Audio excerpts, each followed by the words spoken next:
Well, it's been well over 6 months since my last vlog update, and I think it's fair to say a lot has happened both in here and personally since then. So put the kettle on, make a brew, and let's have a catch up.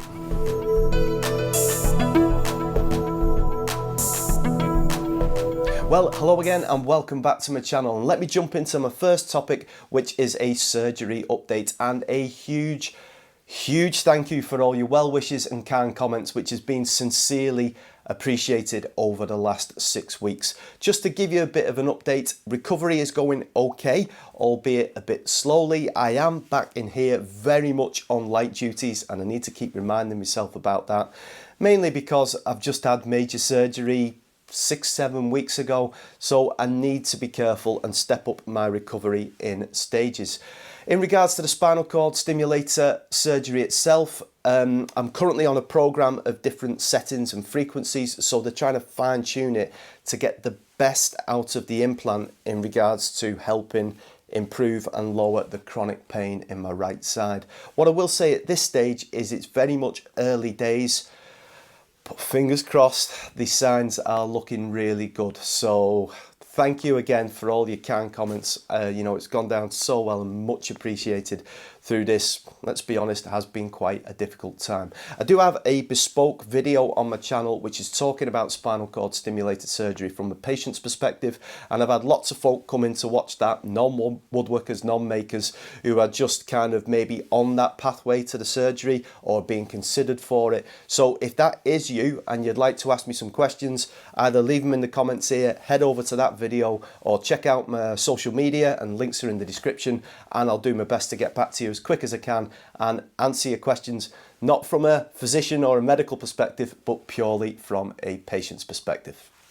Recently I posted a video about my rather magnificent Laguna 18BX bandsaw, telling you all the things that I love about it, plus one or two little niggles as well. And do you know what, as a content creator, sometimes you post things thinking nobody's really watching.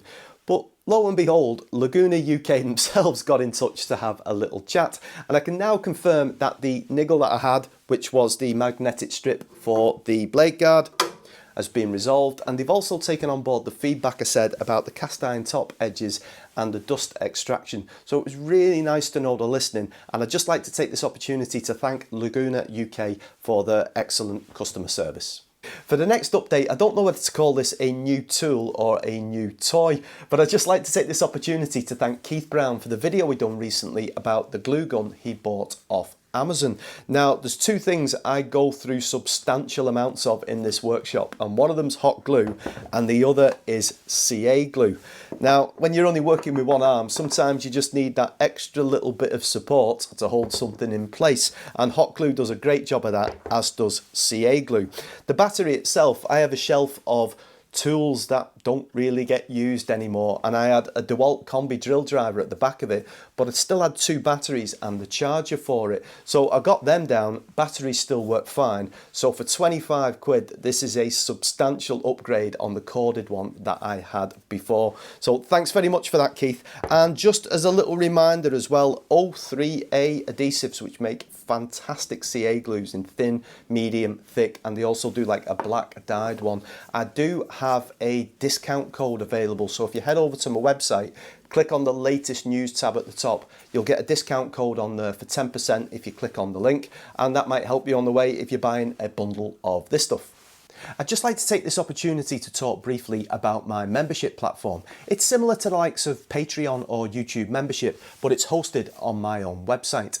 For a flat fee of £3 per month, it gives you behind the scenes footage to videos like these, including a weekly update, ad-free versions of the YouTube videos, plus vlog style videos where I talk a little bit more about myself, my disabilities and my mental health.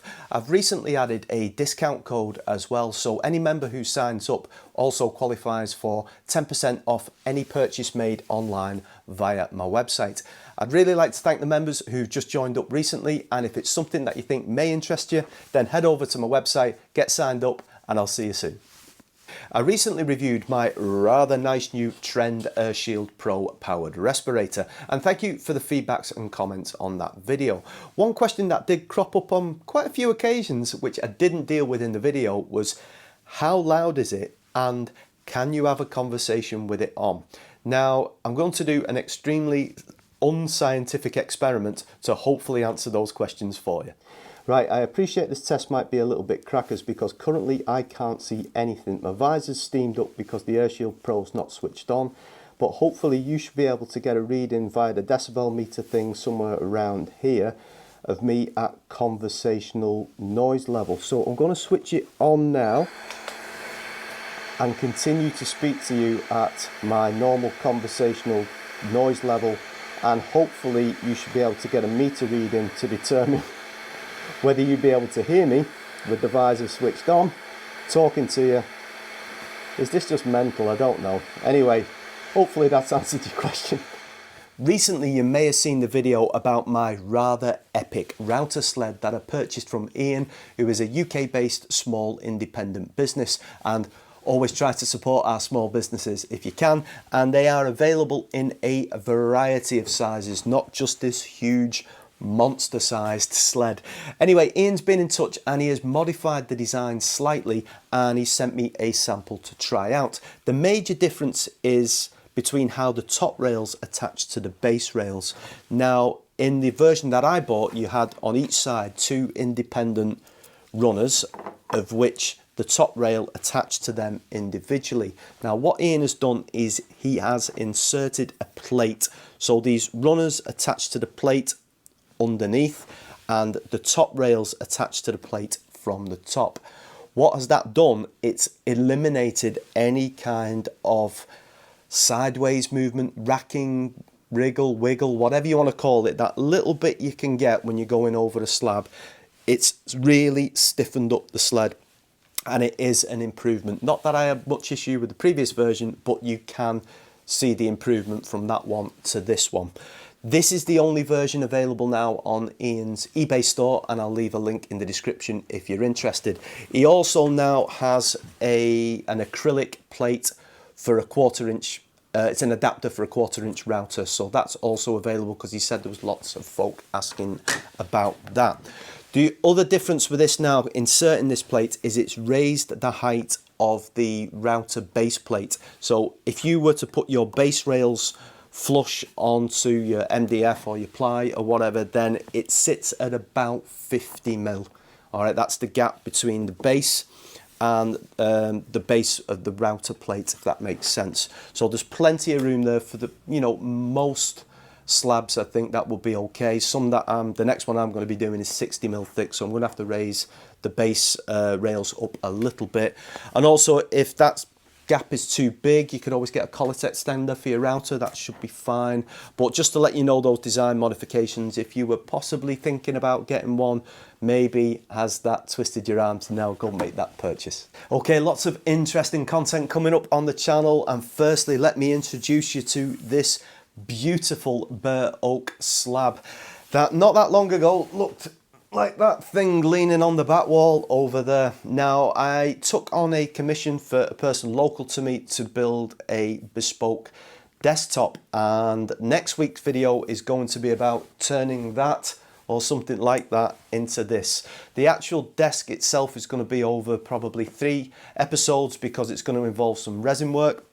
So the first part is going to be about how I got it looking like this. Then we're going to look at a resin mold for a slab this size. And then we're going to look at the resin work, the finishing, the C-channel, all that kind of stuff. And I've got a really interesting bow tie, I think is going to be the way I'm going to frame it, method which I'll be sharing with you in the future. So lots of interesting stuff around there, probably in total about 5 or 6 videos.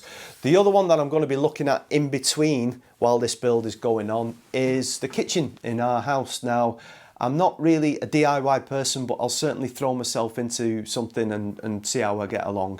But what I would like to do, I would like to refurbish our kitchen, if that makes sense, but on a real tight budget. We don't own the house, we've been tenants, but we've lived here now for over 10 years. So the kitchen's ready for a bit of a refresh, and I'm going to be looking for some advice because I'm massively out of my comfort zone. There's a few specific questions I would like to ask my viewers because I know you'll have some great answers for me, and I'll be sharing that one with you as well in the coming weeks. And that's about it for this one, folks. I hope you've enjoyed this little catch up, and if you've got any questions, please stick them in the comments or get in touch with me via the social media. I really would like to thank my website members for all your contributions and input into videos like this, and as ever, take care, look after yourselves, and I'll see you soon. Thanks for watching.